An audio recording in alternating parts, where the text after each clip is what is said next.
Hi. Hi, Nice to meet you. nice to meet you, Chelsea. My name is Mary Kate, and I'm a counselor here at the University Center. How are you doing? I'm good today. I am. I'm a bit nervous, as you can probably see, but other than that, I'm doing okay today. That's good. That's normal to be nervous. A lot of people are. Yeah. I'm going to talk to you today about anything you'd like to discuss. That being said, there are limits to confidentiality. If you say anything that indicates you may cause harm to yourself or anyone else, that's something I will have to disclose with my supervisor. Okay, yeah, I get that, yeah. What would you like to talk to me about today? Well, lately I just can't concentrate on my schoolwork, which is a big thing. I can't sleep, which is obviously affecting my concentration, but I just can't get a good night's sleep lately, and I just feel sad all the time. Like I've hit an all-time low pretty much. Yeah. When did this start happening? This recent bout of, I guess you would call it depression, I'm not sure, started when I moved to St. John's to go to university. I lost a lot of my like support network, I guess you'd say. Like all my friends who I've been close with my whole life. I don't get to talk to a lot anymore. Right. So that's a big factor in it. Where did you move here from? Oh, I lived in Holyrood, actually. Okay. Yeah, that's where I'm from. I went through high school there, and that's my hometown. And I just recently moved out. The 1st of September, I moved to St. John's, and I also started school the day after. So Okay. it was a big change. Yeah, that is a really big change. Were there any underlying issues you wanted to discuss with me? Yes. When I was in high school, I was diagnosed with anorexia. I did have an eating disorder. I had it for about a year. I was going through it, I guess you would say. My mom was a big help, and my friends. I did see the therapist when I was living in Holyrood, when I was in high school. So that helped a lot. I did recover from it before senior year, and I've been doing very, very well. According to my therapist, I was doing very well until I moved to St. John's, and now I'm really afraid of relapsing, and it's causing me. Oh, the brunt of my sadness is coming from the fear of relapsing, pretty much. Yeah. Really understandable. What kind of people supported you when you started to become better? My mom, my therapist, I love her. She is awesome. She is so Holyrood. I don't get to see her anymore, barely at all, but she was awesome. And I had some friends who I knew for my whole life who knew exactly what I went through, and they really helped me a lot. And it really sucks not having them around to go to every time I feel like, feel that same feeling of not wanting to eat anymore. And such, yeah. So you stopped seeing your therapist when you came to St. John's because of the different environment. It's not accessible to go out there. Do you think that has a lot to do with why you're starting to think about those thoughts again about having anorexia? Yeah, definitely. Another thing is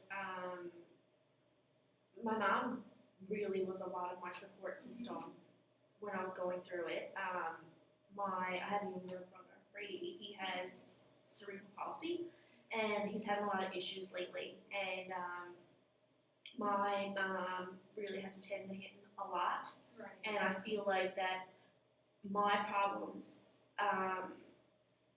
they're like the least important of what's going on right now, and I feel like,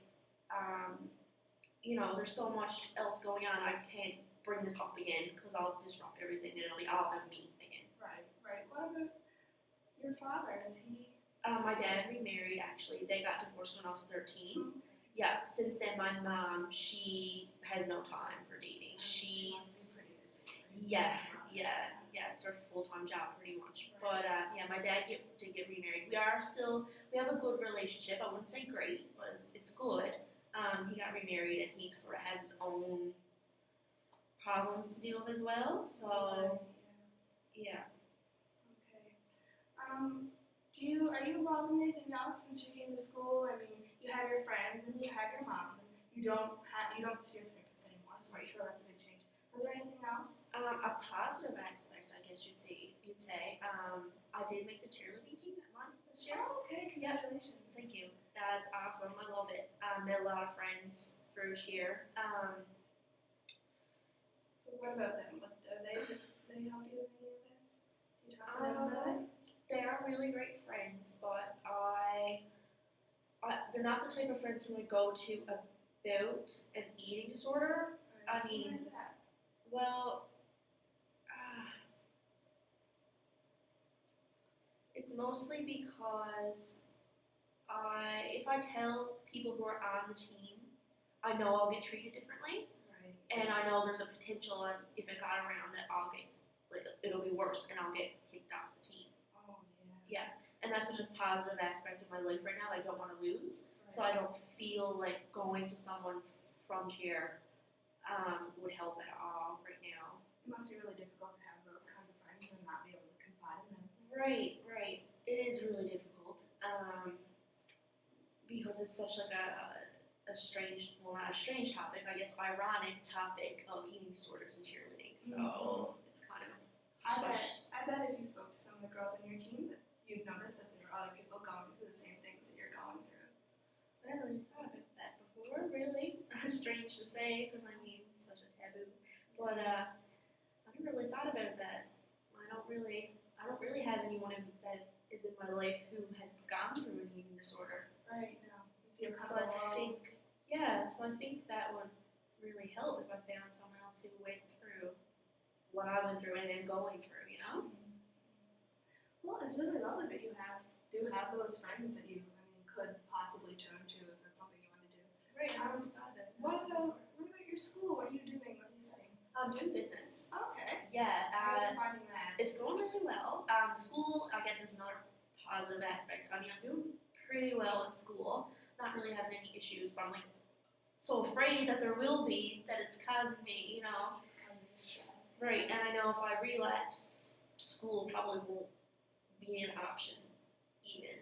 I just think that if that happened, I wouldn't be able to continue my studies. Right. Yeah. That must be stressful, especially if that's such a positive thing. Yeah, it's definitely causing me a lot of my symptoms, I guess you'd say. And you're having trouble concentrating on your I studies? am. Has that affected your grades at all? It has. I kind of anticipated lower marks as I came into university, but now that I'm really thinking about it, my mindset has been so off. I think that is a really contributing factor to not doing so well in university. I'm doing good. I mean, I'm satisfied, and it's a really positive aspect of my life. But I know I could do better, and I know that this is causing me to not reach my full potential. That being said, are you aware of any support groups here on campus that might put you in touch with other people who are going through what you're going through? I have not even bothered to look at it. I haven't. Well, you know, no idea. There's a great campaign here called Mud Minds that deals with all mental health issues, not just necessarily eating disorders, but there is a group involved with Mud Minds that does meet about eating disorders if you're interested in maybe. Something I definitely like to think about because, as I said, I really would like to know other people who've gone through it and overcame it. So yeah, that's definitely something I would like to look into for sure. That'd be definitely something that could help you in the future. I'd like to talk to you a bit about when your eating disorder developed. Yeah, actually, it really started developing when my mom and dad divorced. That was when it really started to become a really big part of my life and become an actual, problem. I mean, I was 13 years old, and I had a little brother with with cerebral palsy, who I love to death, don't get me wrong, but he does take up a lot of my family's attention. And my mom and dad were separated at that point, getting a divorce, going through that whole thing. I'm sure having a brother with cerebral palsy and all kinds of stresses like that can be really hard on a family, especially Absolutely. with a divorce. Absolutely. And it kind of just felt like everything was out of my control, and my eating habits were something that wasn't my control. So that's when it really started to culminate, was when I was 13, when my parents started getting divorced. Yeah. So I think the same feelings that I was having when I was 13 of like losing my support system are kind of coming back to me where I'm living in St. John's now. So I think that might be a factor in the way I'm feeling. So you think that kind of your parents lost their focus on you when all these other things were happening in their lives, that you kind of fell to the wayside a little bit, and your Exactly. problems weren't as important. And Exactly. it just all came at once, sort of. What about at school? Was there anything? I was really bullied a lot in school. The usual comments about weight that girls get. When you're 13, especially. That Oh can be, yeah, hitting puberty and all that business. Yeah. I did get a lot of bullying. And that really was an underlying factor for sure in the way I felt, and kind of drove the feelings up a lot.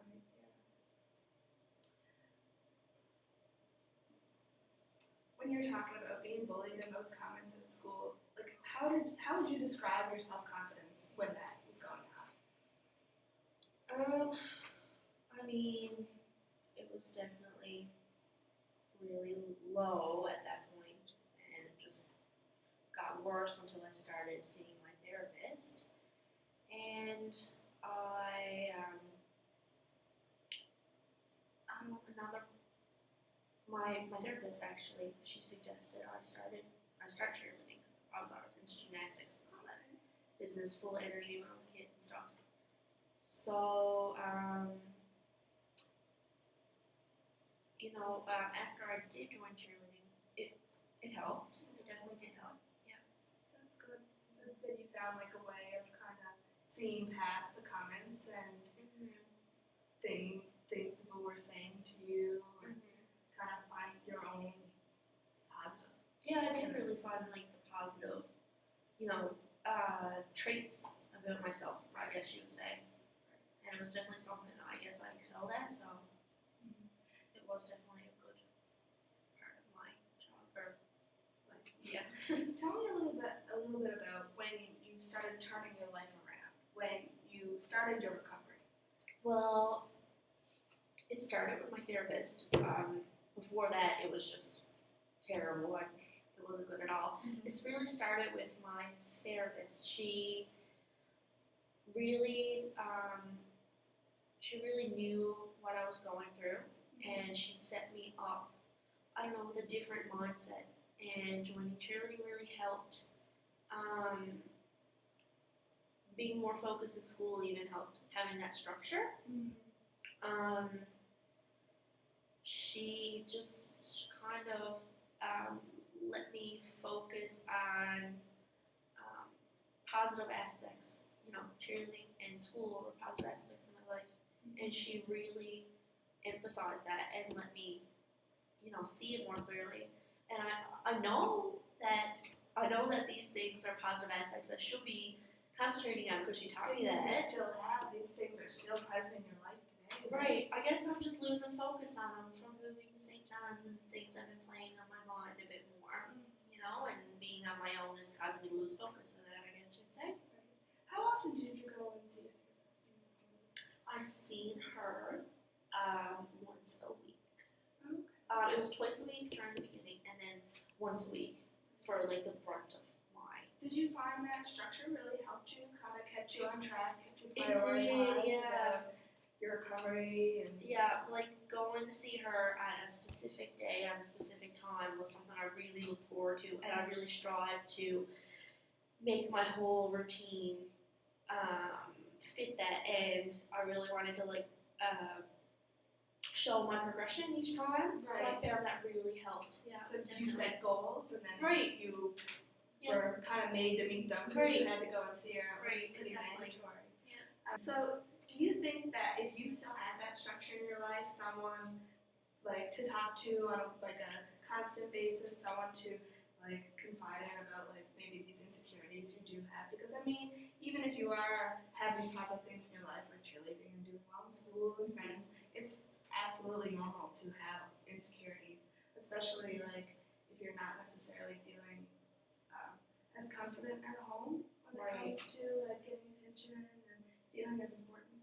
Yeah. So I think it would really help, coming to think about it. I really like the idea of routine visits and having that structure in my life. right, yeah. So do you think that's something maybe we could do? We could give that a try. Yeah, I think that would be a really good idea. I find it really easy to talk to you. You're a lot like my therapist in her. That's Yeah, good to hear. So hopefully I'll be able to help you much like she did. absolutely. Yeah, I think definitely we should set up an appointment time. Yeah. Yeah. Is there anything else you wanted to talk about? No, not today anyways. No. Kind of covers it all. Yeah. I feel a lot better now after talking to you. It's really nice to meet Thank you so much. Thank you.